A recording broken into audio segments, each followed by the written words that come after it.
स्वागत है आप सभी का मेरे YouTube चैनल एजुकेशनल स्टोरी में।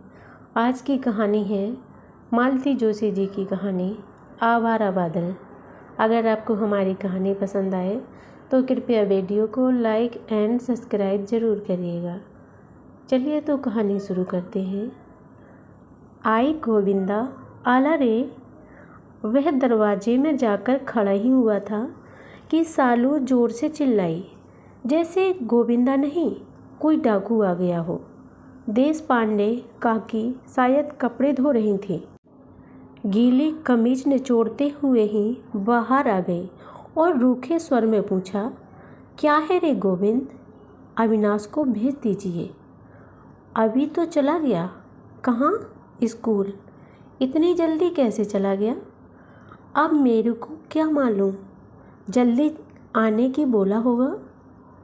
लेकिन गोविंद जिरह करने को था कि ऊपर से कपूर आंटी चिल्लाई, आप भी बहन जी सुबह शाम किसके मुँह लग रही हैं? मोटी अम्मा। गोविंद बुदबुदाया और दांत पीस लिए। इस नाटक के बाद वहाँ पल भर भी खड़े रहने का मन नहीं हुआ। ज़रूरत भी नहीं थी। कॉलोनी की बाहर वाली सड़क पर पहुँचा ही था कि पीछे से आवाज़ आई, गोविंद, गोविंद भैया। उसने मुड़कर देखा। अविनाश दौड़ा चला जा रहा था। वह रुक गया। कहाँ से आ रहे हो? घर से, उसने हाँफते हुए जवाब दिया। तो तुम घर पर ही थे? हाँ, आई के डर से बोला नहीं था। गोविंद चुप हो गया। अब तो उसे आदत सी हो गई है। ना इन बातों का बुरा लगता है, ना गुस्सा आता है। उसे मालूम है कि मोहल्ले की सभी मम्मियाँ अपने छोनों को उसकी छाया से बचाकर रखना चाहती हैं, पर वह यह भी जानता है कि माँ चाहे कुछ कहे, लड़कों में उसकी एक धाक है। पता नहीं वे उससे डरते हैं या प्यार करते हैं, पर हाँ, उसका अपमान कोई नहीं करता। सब उसकी कृपा दृष्टि चाहते हैं। तभी तो वह उनकी मम्मियों की पिन पिन की परवाह नहीं करता। कई बार तो बच्चों की मम्मियाँ भी उसकी कृपाकांक्षी बन जाती हैं। अभी 2 साल पहले तक कपूर आंटी कितना मस्का लगाया करती थी, बेटे ज़रा संतोष का ध्यान रखना। पर पिछले वर्ष संतोष को पिलानी में एडमिशन मिल गया और बस उसकी ज़रूरत ख़त्म हो गई। वह भी अब गोविंद को आवारा कहने वालों में शामिल हो गई है। चल ज़रा पप्पू के यहाँ होते हुए चलते हैं। क्यों?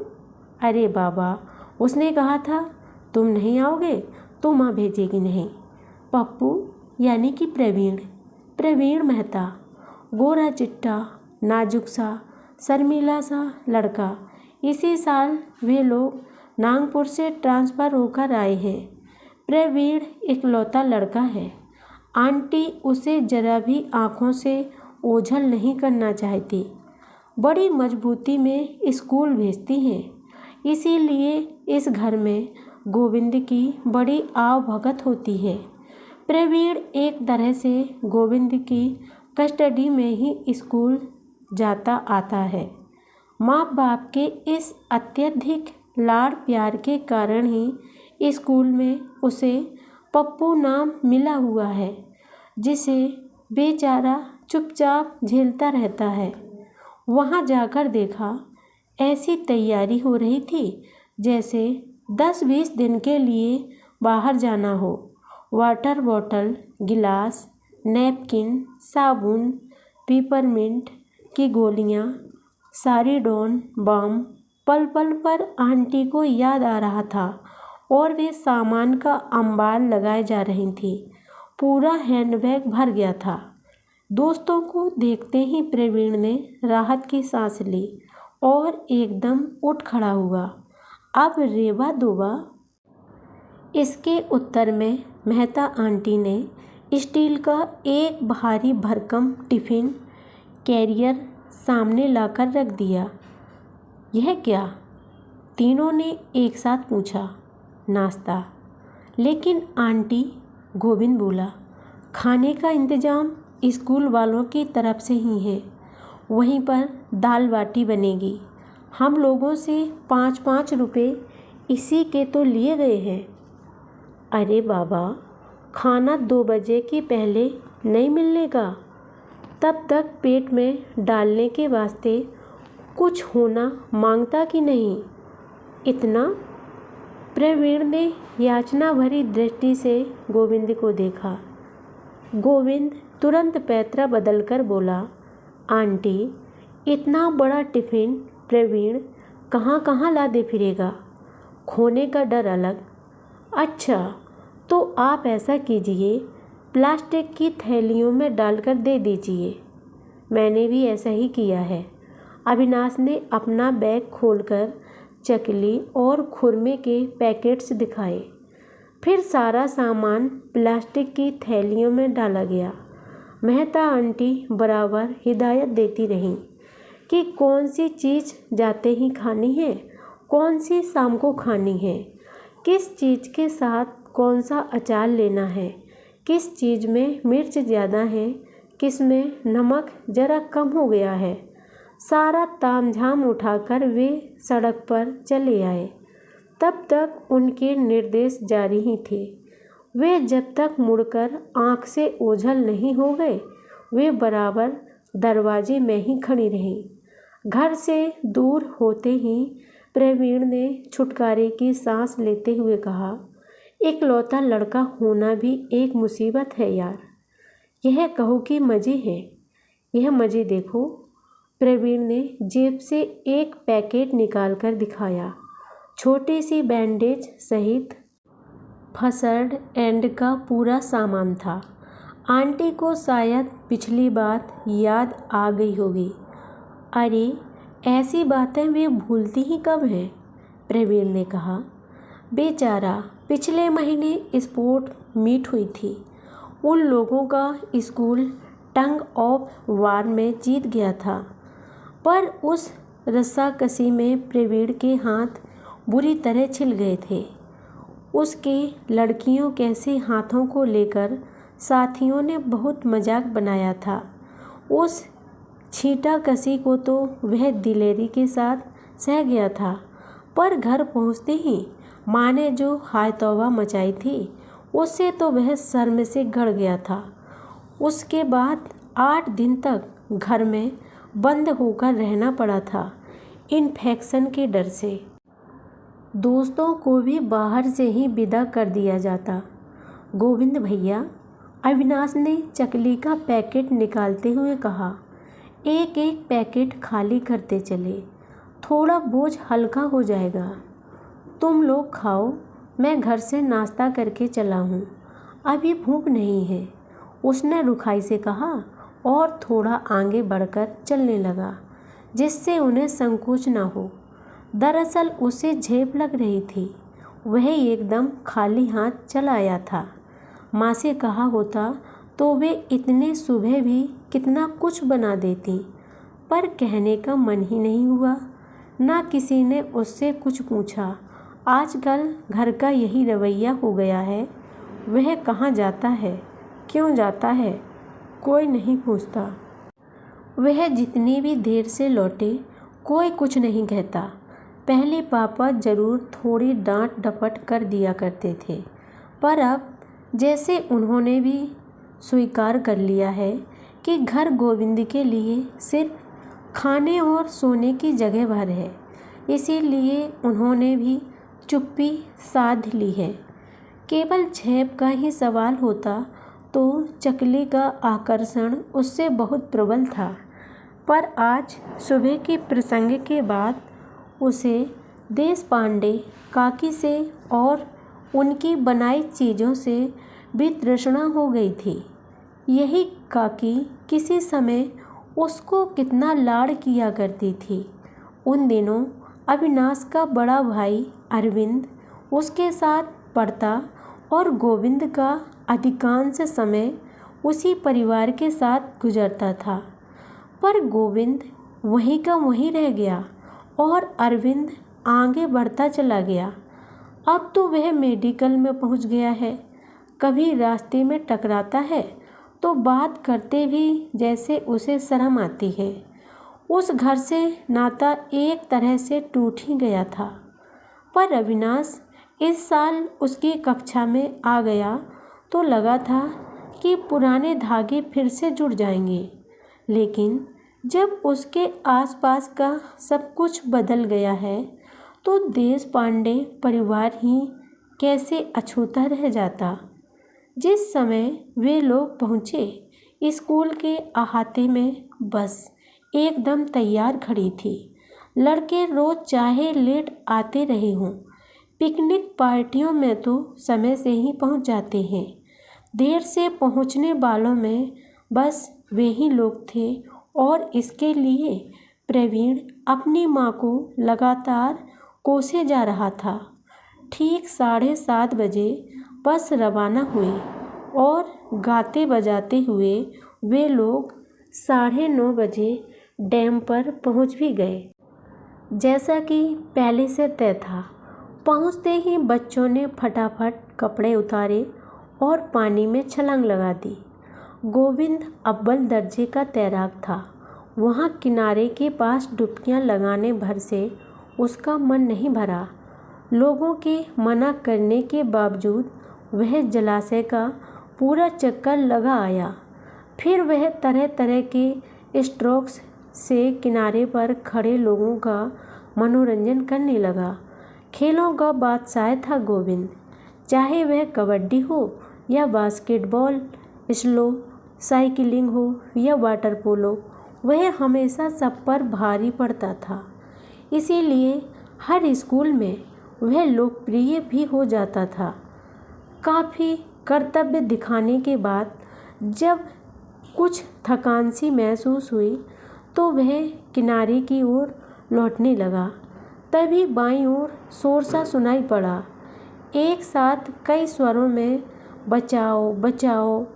सुनकर वह भी हाथ मारता हुआ वो शोर बढ़ गया। कोई छात्र डूब रहा था। मदन जैन और सुनील गुप्ता बारी बारी से डुबकी लगा चुके थे, पर डूबने वाले की थाह ना पाकर ऊपर आ गए थे। गोविंद संभल गए। उन्होंने गोविंद को सावधान किया, पर तब तक वह पानी में धंस चुका था। सौभाग्य से लड़के का पैर ही उसकी पकड़ में आया। उसने मजबूती से उसे थाम लिया और अपना सारा कौशल और शक्ति दांव पर लगाकर उसे पानी की सतह पर ले आया। पानी के ऊपर तैरते संज्ञाहीन साथी को अब उसने पहचाना। अविनाश था। जब और लोग प्रथमोपचार में व्यस्त हो गए, वह लस्त-पस्त दूर जाकर लेट गया। उसे अविनाश पर बेहद गुस्सा आ रहा था। कम वक्त इसी को डूबना था। अभी कुछ हो जाता तो। उसे काकी का क्रोध से तमतमाता चेहरा याद आया और वह बेवजह कांप उठा। गोविंद, कपड़े पहन लो, ठंड खा जाओगे। उसने चौंक कर देखा। उसके कपड़े और तौलिया लेकर प्रवीण उसके सामने खड़ा है। कपड़े पहनते हुए उसने लक्ष्य किया। प्रवीण बराबर उसे देखे जा रहा है। क्या है रे? देखो बा को यह सब नहीं बताओगे।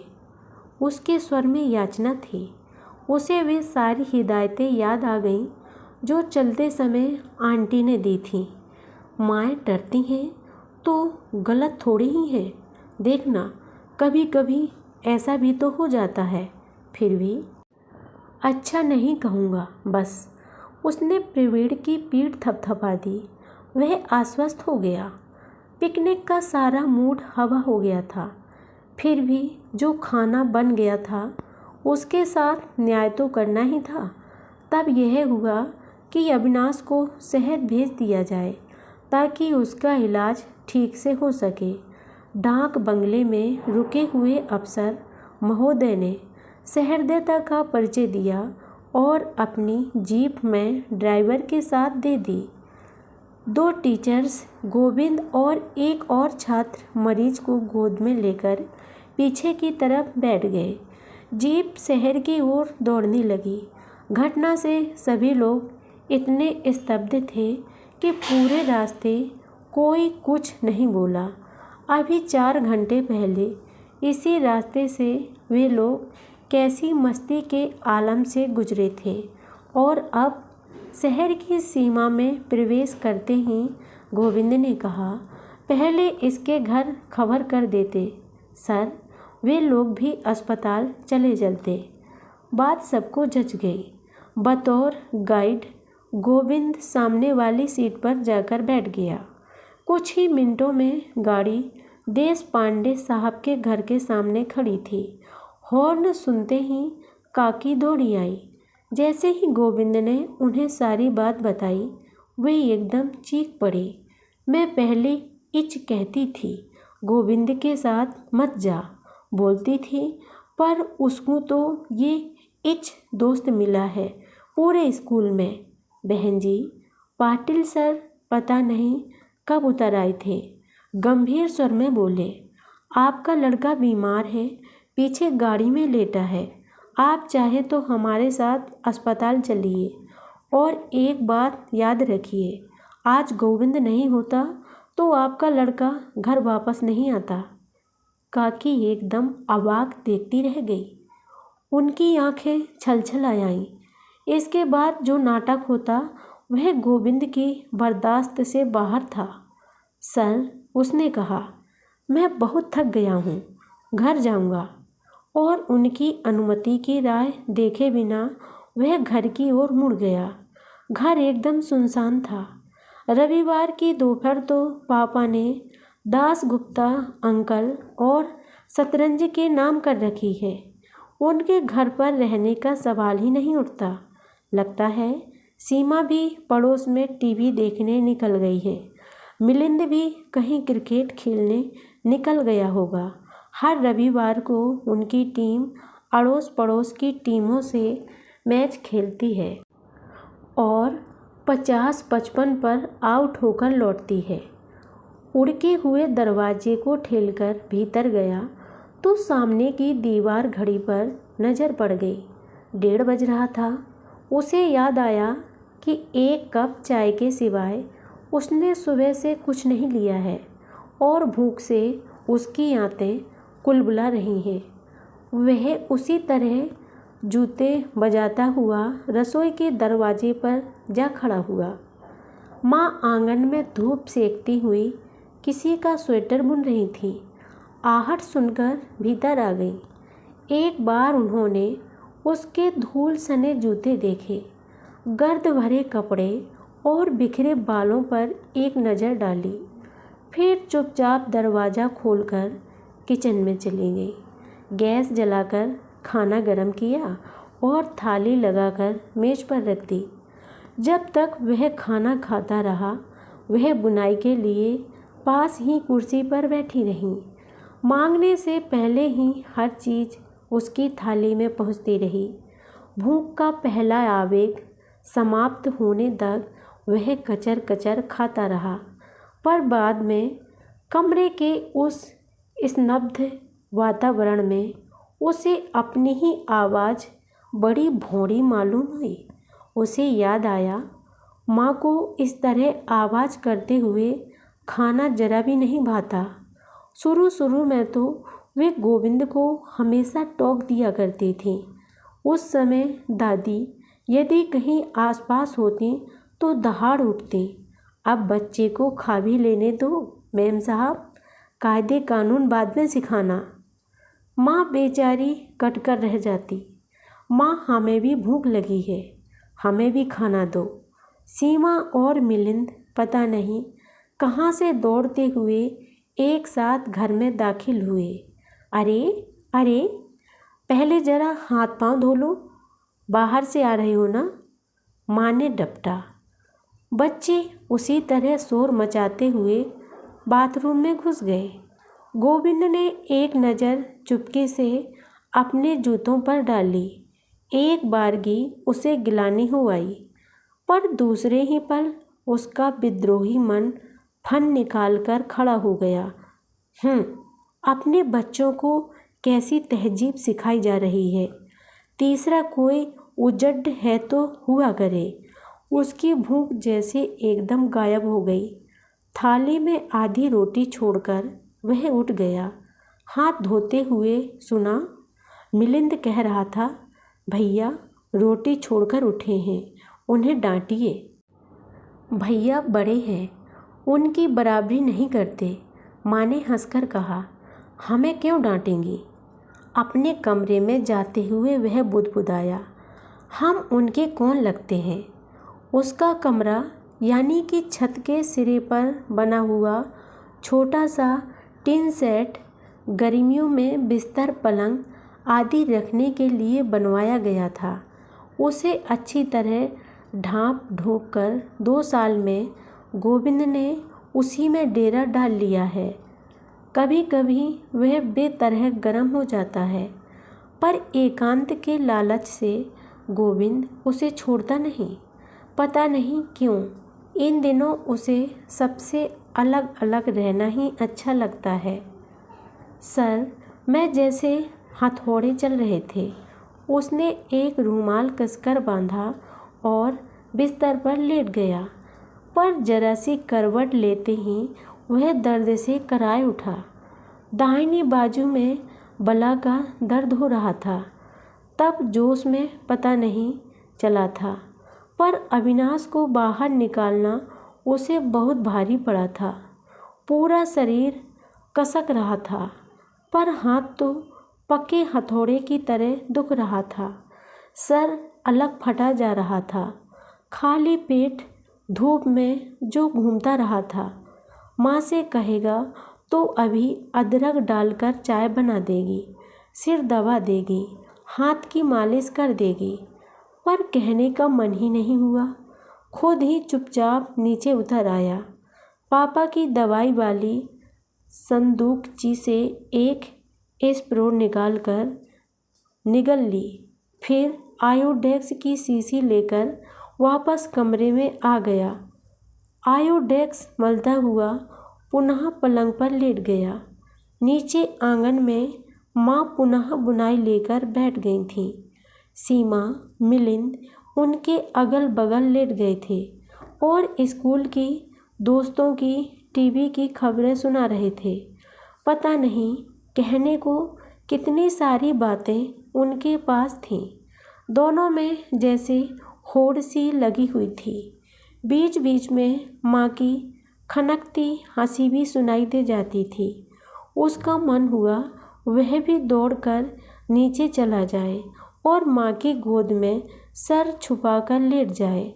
सुबह से मन में सुलग रही सारी बातें बता दे।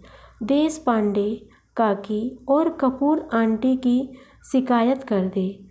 माँ शांति से सुन भी लेंगी तो मन का बोझ हल्का हो जाएगा। उसकी दुखती बाहें को माँ छू देगी तो दर्द भाग जाएगा। लेकिन इसके लिए उसे माँ के पास जाना पड़ेगा। वे खुद उसके पास नहीं आएंगी। पता नहीं कब वे सारे रास्ते बंद हो चुके हैं जिनसे होकर माँ उसके पास आया करती थी। किसने बंद किए हैं? उसे प्रवीण की विदाई याद आई। देश पांडे काकी का बदहवास चेहरा याद आया। यहाँ ऐसी कोई हाय तौबा नहीं मचती है। जब जहाँ जी चाहे चले आओ, जब मर्जी हो लौट आओ, कोई कुछ नहीं कहेगा। 24 घंटे खाना तैयार मिलेगा, जैसे इससे आगे कोई रास्ता ही नहीं है। इतनी ठंडी क्यों है माँ? और उसके साथ ही ऐसा क्यों है? सीमा, मिलिंद के साथ तो ऐसा नहीं है। वे खाना नहीं खाते तो उनकी मनुहारें की जाती हैं। वे पढ़ने नहीं बैठते तो उन्हें डांट पड़ती है। कोई काबिले तारीफ काम कर देते हैं तो शाबाशी मिलती है। कोई गलती कर बैठते हैं तो कान भी खींचे जाते हैं। फिर उसे ही अपने हाल पर क्यों छोड़ दिया गया है? आखिर क्यों? माँ हमेशा से ऐसी नहीं थी। नई नई आई थी तो उसे कितना प्यार करती थी। दिन भर वह उनका पल्लू पकड़े पीछे पीछे घूमता था। 2-4 बार उनके साथ पीहर भी हो आया था। वहाँ नए मामा मौसी से, नाना नानी से इतना लाड़ दुलार मिला कि वहीं रह जाने का मन होता था। यूँ लाड़ प्यार की कमी उनके अपने घर में भी नहीं थी। माँ और दादी दोनों का भरपूर प्यार उस पर बरस रहा था, पर पता नहीं क्यों दादी का प्यार अब कम हो चला था। माँ के पास ज़्यादा अच्छा लगता था।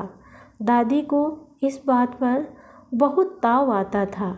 जिस तिस से कहती फिरती, पता नहीं क्या टोना कर दिया है लड़के पर, उसी का होकर रह गया है। मेरे पास तो फटकता भी नहीं। पास पड़ोसने हंसकर कहती, अच्छा तो है माँ जी, अब आपकी उम्र कोई बच्चे पालने की रह गई है। आप तो अब निश्चिंत होकर भजन पूजन कीजिए। अरे काहे की निश्चिंती बिन्नी, दादी कहती, 4 दिन की चांदनी है बस। गोविंद खुद बड़ा पसोपेश में रहता। उसकी नन्ही सी जान हमेशा सांसत में रहती। दादी को नाराज करने का मन नहीं होता, पर माँ का आकर्षण भी प्रबल था।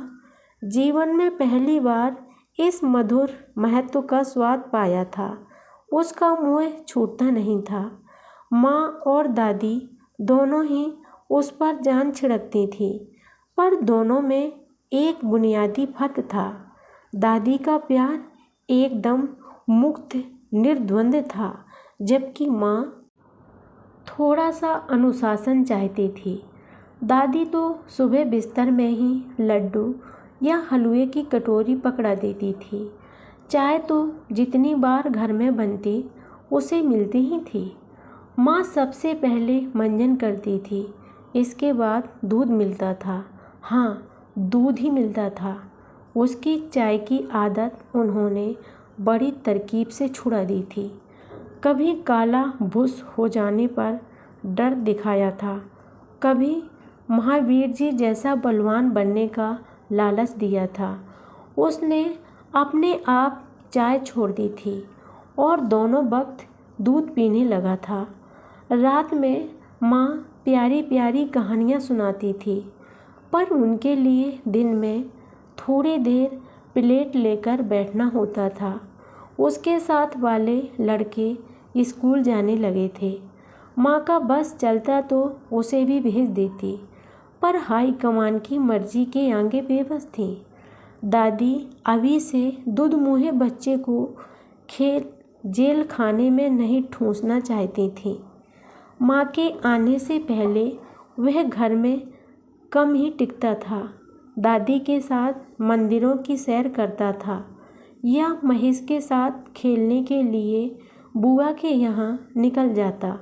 अक्सर वह रोज़ ही शाम को रामू के कंधे पर चढ़कर बस अड्डे का चक्कर लगा आता था। जब भी बाजार जाता, दादी ₹1-2 पकड़ा देती थी। माँ के आने के बाद भी रामू के साथ घूमना बदस्तूर जारी रहा, पर दादी अगर घर पर नहीं होती तो उसे खाली हाथ ही जाना पड़ता।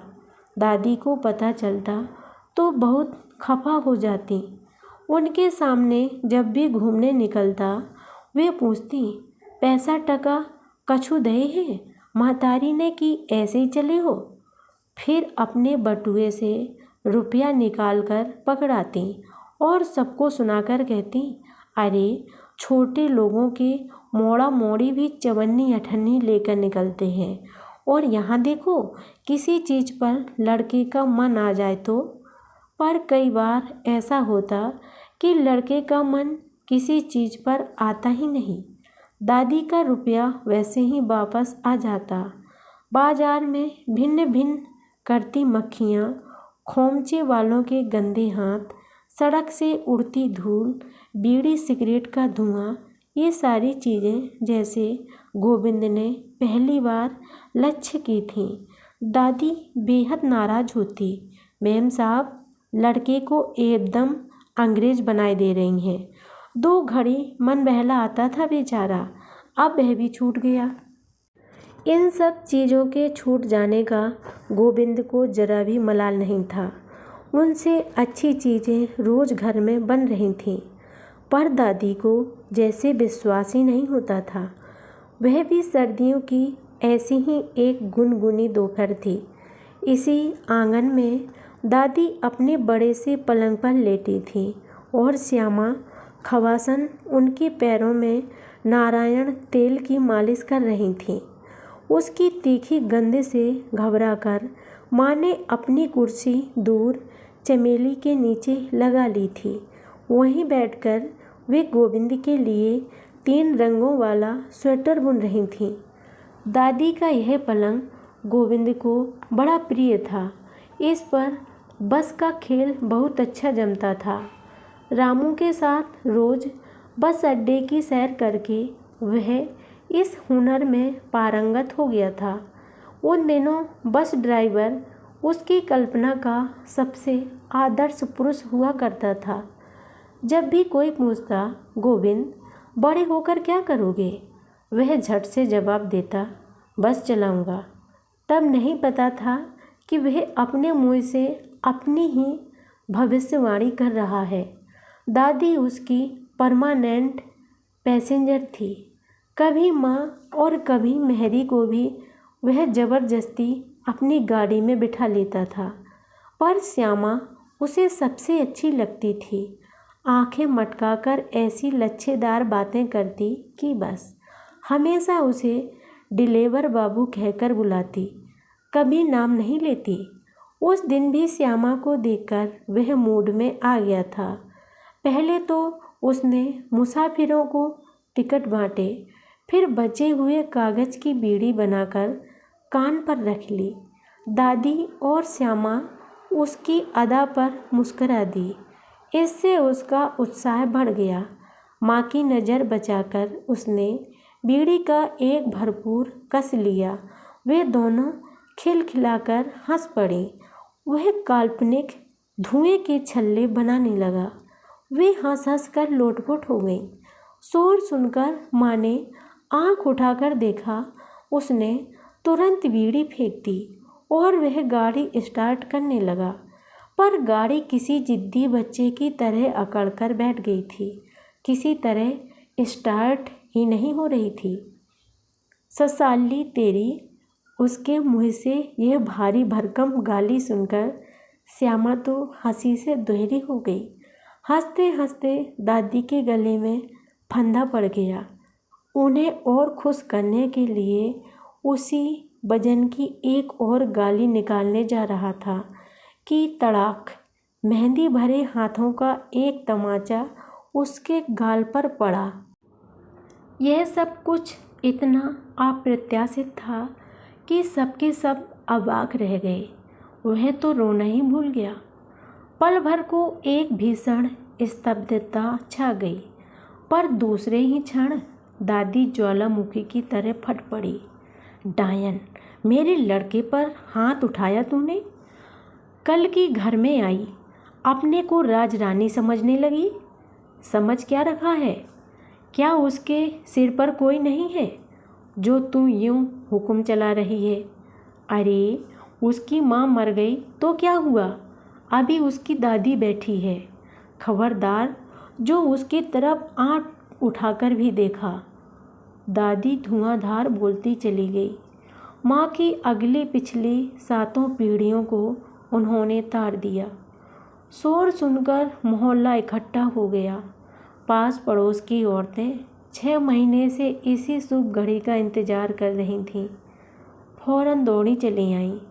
उन सबके बीच माँ पत्थर की मूर्ति बनी खड़ी रह गई थी। उन्होंने उसके बाद कभी उस पर हाथ नहीं उठाया, पर वह सारा प्रसंग उसके अवचेतन में ऐसी दहशत भर गया था कि फिर कभी उसके मुँह से गाली नहीं निकली। हाय रे, बिना माँ का बच्चा, कहती हुई सब औरतें उस दिन अपने पर लौट गई थीं। यह बिना माँ वाला विश्लेषण हमेशा उसके लिए ढाल की तरह काम आया। दादी ने पुनः उसे अपने आंचल में ले लिया था। जब उन्होंने मुनासिब समझा, उसे उसके स्कूल भेजा गया वहाँ पहली तिमाही परीक्षा की रिपोर्ट इतनी निराशाजनक रही कि उसके लिए ट्यूटर रखना पड़ा। पर विद्यार्थी अपने गुरु से उतना नहीं डरता था जितना गुरु छात्र की दादी से। वे वहाँ दरवाजे के बाहर कान लगाए बैठी रहती। ट्यूटर की आवाज़ जरा ऊंची हुई कि जवाब तलब करने पहुँच जाती। ऐसे में प्रगति क्या होती? खाक। पापा दबी जुबान से कुछ कहने जाते तो दादी डपट देती, अब रहने भी दे, तू भी बहुरिया के कहने में चले हैं। क्या आज ही लड़के को कहीं कमाई करने जाना है? अपनी उम्र पे आप पढ़ लेगा। दादी का यह फौजी कानून घर तक ही सीमित नहीं था, वे स्कूल में भी जा धमकती। वहाँ अगर रौब दाब से दाल नहीं गलती तो चिरौरी करने लगती। बिना माँ का लड़का है, मास्टरनी जी ज़रा संभाल लेना। बिना माँ का लड़का होना उसे हर जगह रियायत दिलाता रहा। स्कूल लेट पहुँचता या होमवर्क छूट जाता तो टीचर्स अनदेखा कर जाते। एक आध बार यूनिफॉर्म में ना भी गया तो उसे सज़ा नहीं मिलती थी। कॉलोनी में भी वह सबकी सहानुभूति का पात्र था। आपस की लड़ाई में अगर उसकी गलती होती भी थी तो पास पड़ोस वाले उससे कुछ नहीं कहते थे, अपने ही बच्चों को डांट देते थे। कभी किसी के यहाँ अच्छी सी चीज़ बनती थी तो उसके लिए ज़रूर निकाल कर रखी जाती थी। कपूर आंटी ने एक बार उसे एक पुलोवर बना दिया था। गुप्ता आंटी अक्सर ही उसका होमवर्क करवा देती थी। बेचारा। सब कहते उस सहानुभूति में करुणा कितनी होती थी, कौतूहल कितना, वह सब समझ नहीं पाता था। 11 वर्ष तक वह घर में राजा बना रहा। जब तक दादी की छत्र छाया में रही किसी ने उसे छूने का भी साहस नहीं किया। पर एक रात दादी जो सोई तो सुबह उठी ही नहीं। सब हक्के बक्के रह गए। गोविंद तो एकदम जड़ हो गया। अपनी माँ उसे याद नहीं थी। मात्र 3 महीने का छोड़कर स्वर्ग सिधार गई थी। दादी की गोद में पलकर ही वह इतना बड़ा हुआ था। दादी ही उसकी दुनिया थी। अपनी दुनिया को इस तरह उजड़ते देखकर उसे धक्का सा लगा। उसका नन्हा सा दिल इस सदमे को सह नहीं सका। पर वह क्या करता? कोई भी तो नहीं था जिसकी गोद में सर छुपाकर वह रो लेता, जिसके स्नेहिल स्पर्श से वह आश्वस्त हो लेता। वह एकदम अकेला पड़ गया, स्कूल में, घर पर, सभी जगह। और उसके बाद सब कुछ गड़बड़ होता चला गया। पढ़ने में वह बहुत तेज कभी भी नहीं रहा। अब फेल होने का सिलसिला भी शुरू हो गया। उसके साथ के लड़के कॉलेज में पहुंच गए हैं। जो आगे नहीं पढ़ पाए वे बाप के बिजनेस में हाथ बटा रहे हैं। पर गोविंद वहीं का वहीं है। 18 साल की उम्र में 11वीं कक्षा का विद्यार्थी है। क्लास की जगह वह स्कूल ही बदलता रहा है। गोविंद वह अलसाया सा लेटा था, चौंक कर उठ बैठा। दरवाजे पर माँ खड़ी थी। वह प्रश्नार्थक मुद्रा लिए अगले वाक्य की प्रतीक्षा में बैठा रहा। वे भी कुछ कहने को हुई, फिर रुककर कुछ सूंघने लगी। आयोडेक्स की गंध आ रही है। मैंने लगाया है। क्यों? हाथ में दर्द हो रहा था। कैसे? साइकिल से गिर गया था। अरे देखूं तो, कहकर माँ जैसे ही आगे बढ़ी वह छिटक कर दूर जा खड़ा हुआ। नहीं, ऐसा खास कुछ नहीं है, उसने कुछ इतनी सख्ती से कहा कि माँ उसकी अनिच्छा को जान गई। संभाल कर चलाया कर जरा, आजकल सड़कों पर इतनी भीड़ होती है कि डर लगता है, माँ ने कहा और लौट पड़ी। गोविंद ने राहत की सांस ली। दरअसल वह इस समय मन की ऐसी तरल अवस्था में था कि माँ छू भी देती तो वह भर भरा कर रो पड़ता, और यही वह नहीं चाहता था। माँ सीढ़ियों तक पहुँच चुकी थी और तब उसे ख्याल आया वे बेवजह उसके कमरे तक कभी नहीं आती थी। कोई भी नहीं आता था। वह लंबे लंबे डग भरता हुआ उनके पास पहुँचा। कुछ काम था, उसने पूछा, और तभी माँ के हाथ में टंगे झोले पर उसकी नज़र पड़ी। कुछ लाना है क्या? लाना तो था, माँ ने असहाय स्वर में कहा, पर तेरा हाथ कहाँ? तो ऐसा खास कुछ नहीं है। क्या लाना है? अरे आज मिलिंद की वर्षगांठ है ना, बंगाली मिठाई ही चाहिए। तेरे पापा पता नहीं कब लौटेंगे। आते ही उन्हें झोला पकड़ा दिया तो मेरी बुआ जी मुझे 10 बातें सुनाएगी। समझ गया? उसने कहा और झोला लेकर फौरन सीढ़ियाँ उतर गया। तो आज बुआ जी आ रही हैं, फूफा जी और महेश भी आएंगे। जीवन में अगर उसे किसी से सख्त नफरत है तो बुआ जी से। पता नहीं क्यों बुआ जी का महेश उससे ठीक 2 महीने बाद ही इस दुनिया में आया है, और तब से किसी दुष्ट ग्रह की तरह उसके पीछे पड़ा हुआ है। पता नहीं किस कुघड़ी में दोनों ने एक साथ एक ही स्कूल में दाखिला ले लिया। तब से जैसे बुआ जी ने दोनों के तुलनात्मक अध्ययन का बीड़ा उठा लिया है। कहना न होगा कि महेश का पलड़ा हमेशा भारी रहा। अब तो खैर वह भी कौम कर चुका है। बुआ जी को यही मलाल है कि वह कंपटीशन में नहीं बैठ सकता। मिलिंद की तरह गोविंद का जन्मदिन भी बड़ी धूमधाम से मनाया जाता था, पर 2-3 साल से उसने मना कर रखा है। अगर घर पर कुछ आयोजन होता भी है तो वह बाहर निकल जाता है। इसलिए अब उसके लिए नए कपड़े सिलवा कर ही माँ पापा संतुष्ट हो लेते हैं।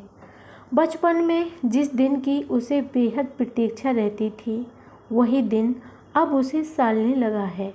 संगी साथी अब सब इधर उधर हो गए हैं।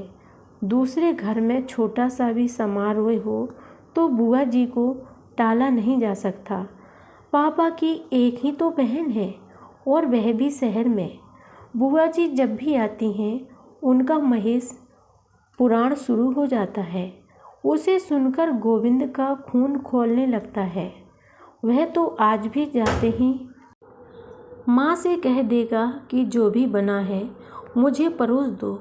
उसे खास भूख भी नहीं है, पर जानता है कि तीज त्योहार या ऐसे मौक़ों पर माँ उसके लिए खाना लिए बैठी रहती है। वह बुआ जी को ताने उल्हाने देने का कोई मौका नहीं देना चाहता था, इसलिए खाकर निकल जाएगा, फिर लौटने में चाहे कितनी ही देर हो जाए।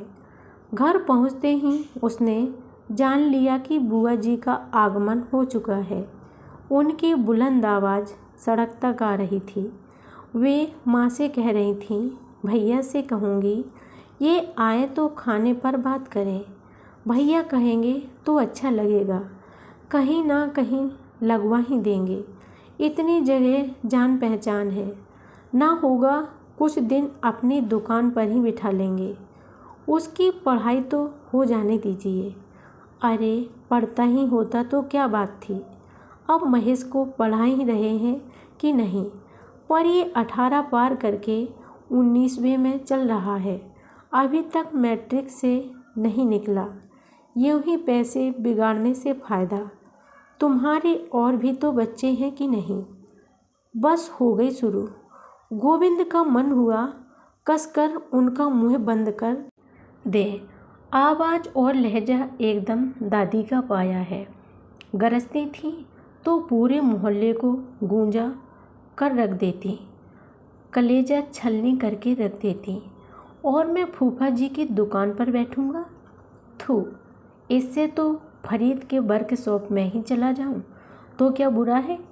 बेचारा कितनी बार कह चुका है, एक एक करके सारे हुनर दिखाता जा रहा है। सच उसकी सी हिम्मत होनी चाहिए। 2 बार फेल हुआ और स्कूल से राम राम कर ली। अब धड़ल्ले से दुकान चल रही है।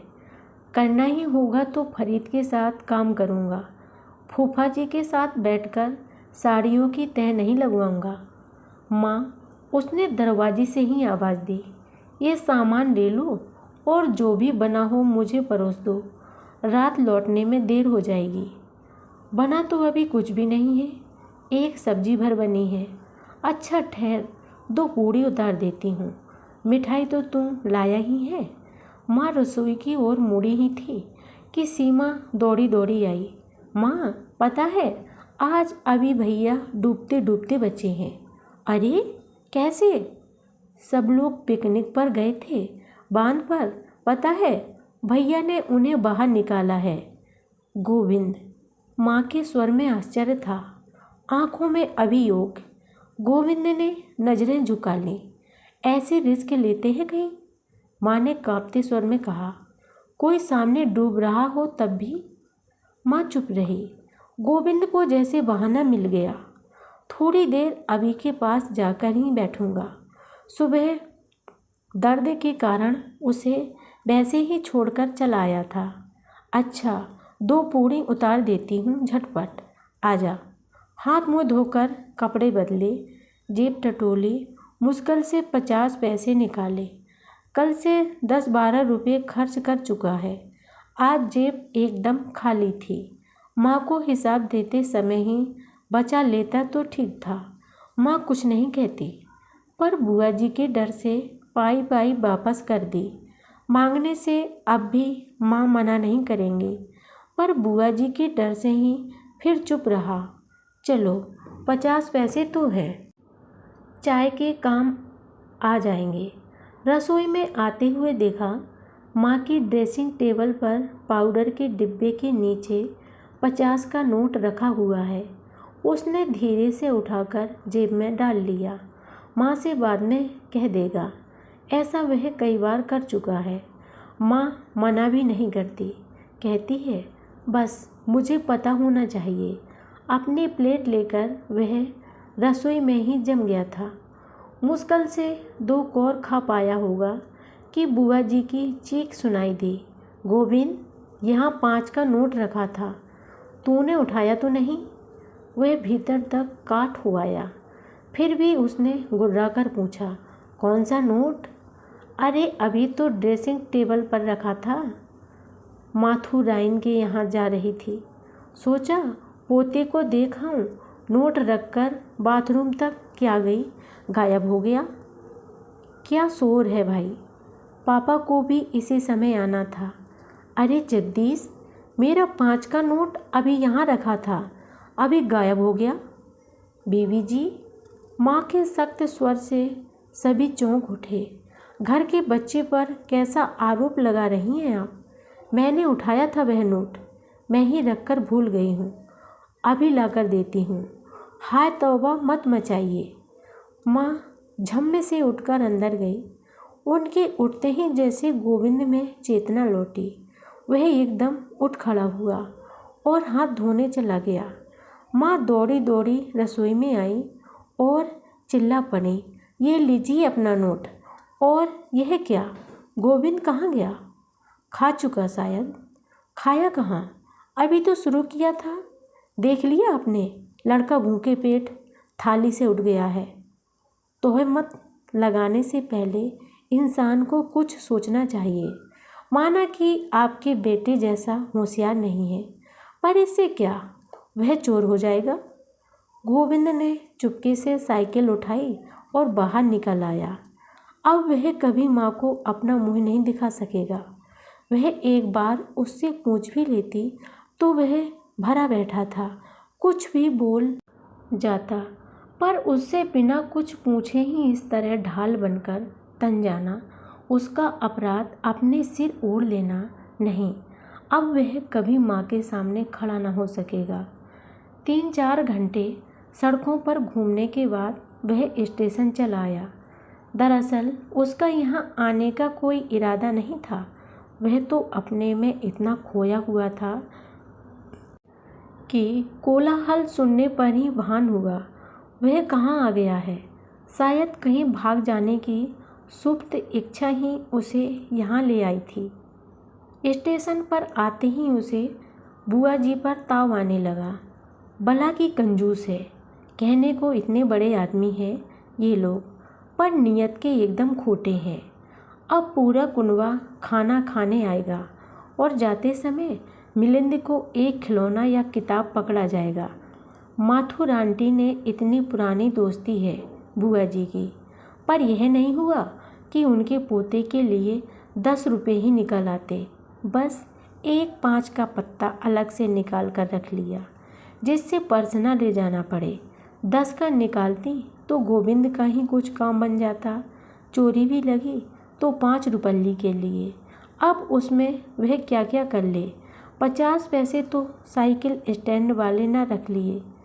थोड़ी देर वह प्लेटफॉर्म पर चहलकदमी करता रहा। स्टॉल पर रखी हुई मैगजीन्स को उल्टा पलटा, दीवार पर लगे विजिट इंडिया वाले विज्ञापनों का जायजा लिया। मुसाफिरों में कुछ परिचित चेहरे ढूंढने की चेष्टा की, पर जैसे ही मेल का सिग्नल हुआ वह बाहर आ गया। उसके पास प्लेटफॉर्म टिकट नहीं था।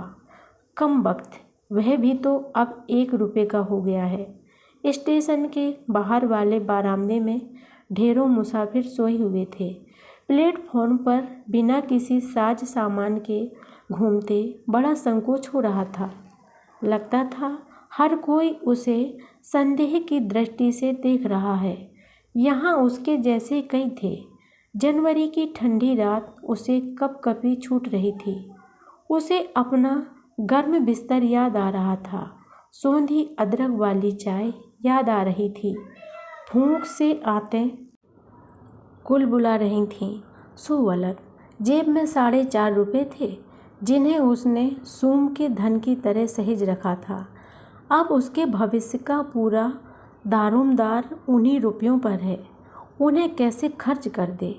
अपने को पुलोवर में अच्छी तरह समेटकर वह दीवार के सहारे बैठ गया। सुबह देखेंगे, उसने सोचा। फिर सोचा यह रात उसकी आखिरी रात बन जाए। सुबह का सवाल ही ना उठे तो कितना अच्छा हो।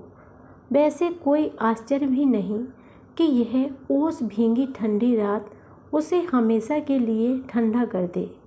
वह अक्सर अखबार में ऐसे समाचार पढ़ता भी तो है।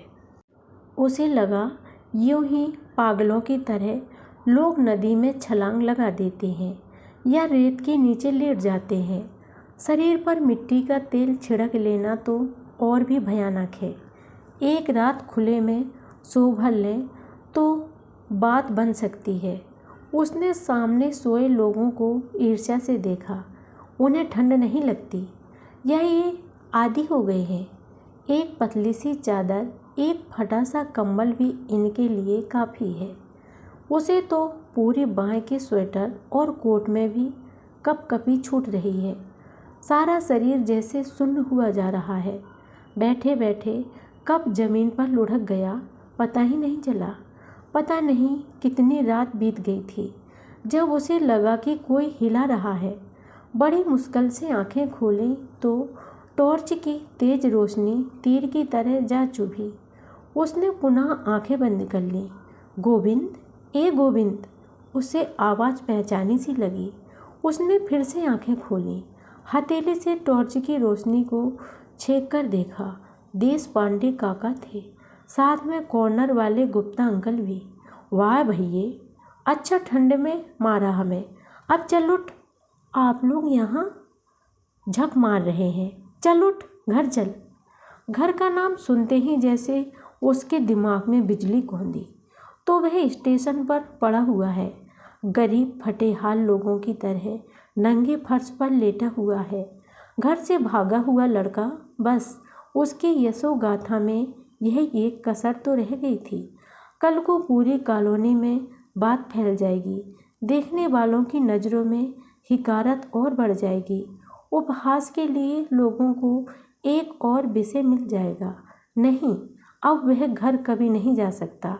पर वे लोग जो उसे ढूंढते हुए यहाँ तक पहुँचे थे, कच्चे नहीं थे।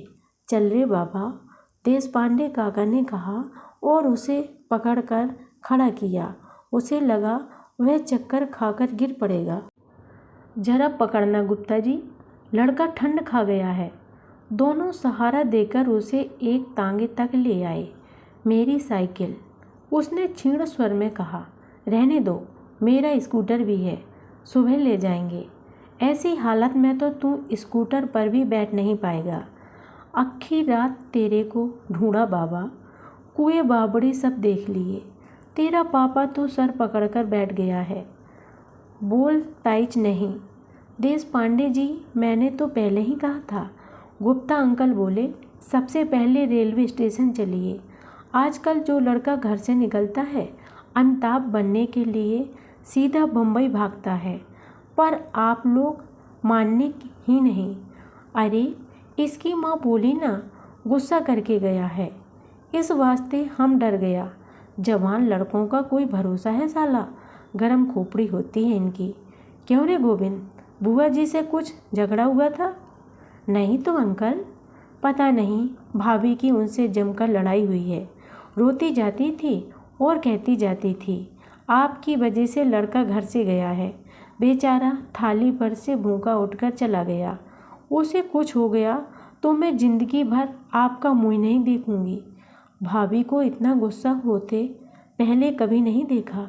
बेचारी बुआ जी की तो बोलते ही बंद कर दी। माँ उसके लिए रोई है, सच। उसके लिए लड़ी है, सच। खुशी से उसका मन नाच उठा।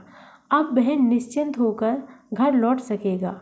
लोग उपहास करेंगे, उसे डर नहीं है।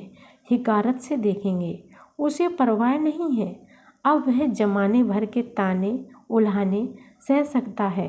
मुँह छिपाने भर की जगह उसे मिल गई है।